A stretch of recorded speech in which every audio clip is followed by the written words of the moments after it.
क्या आप जानते हैं मरने के बाद भी मनुष्य का पीछा नहीं छोड़ती ये 5 चीजें।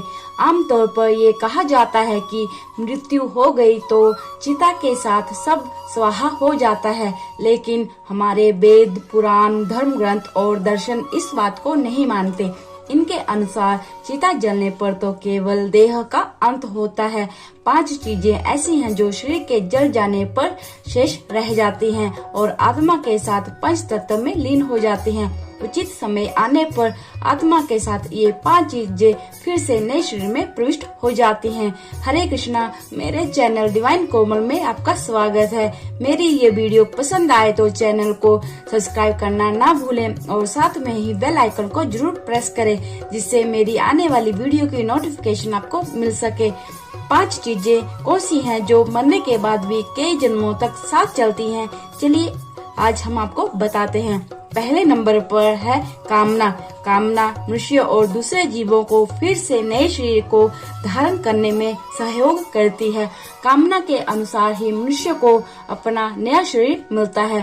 मृत्यु के समय मनुष्य जिन जिन चीजों को सोचता है वह कामना उसके साथ चली जाती है और उसकी पूर्ति के लिए फिर से जीव से शरीर में लौटना पड़ता है। इसीलिए धर्म ग्रंथों में कहा गया है कि मृत्यु करीब आने पर सब चीजों की इच्छा को त्याग कर ब्रह्मा का ध्यान करना चाहिए।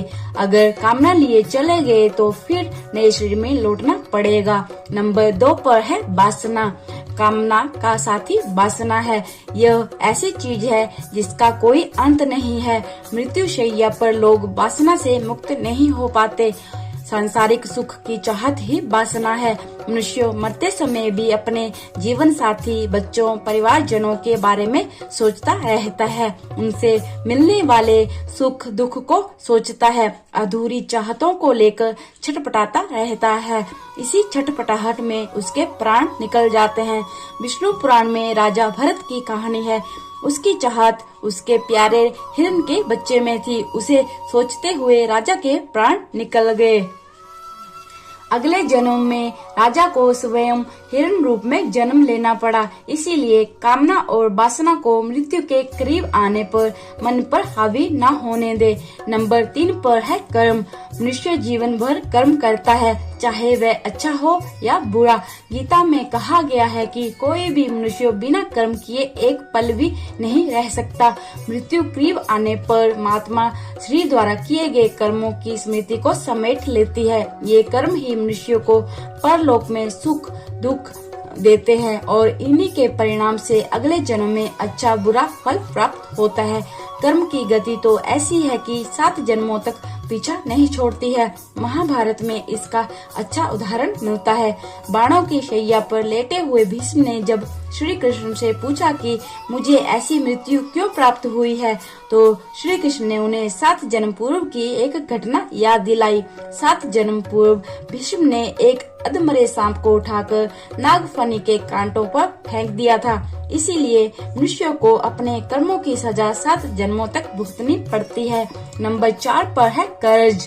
किसी से कर्ज ले तो उसे मरने से पहले जरूर चुका देना चाहिए। लिया गया कर्ज और दिया गया कर्ज दोनों ही जन्म जन्मांतर तक पीछा नहीं छोड़ता है।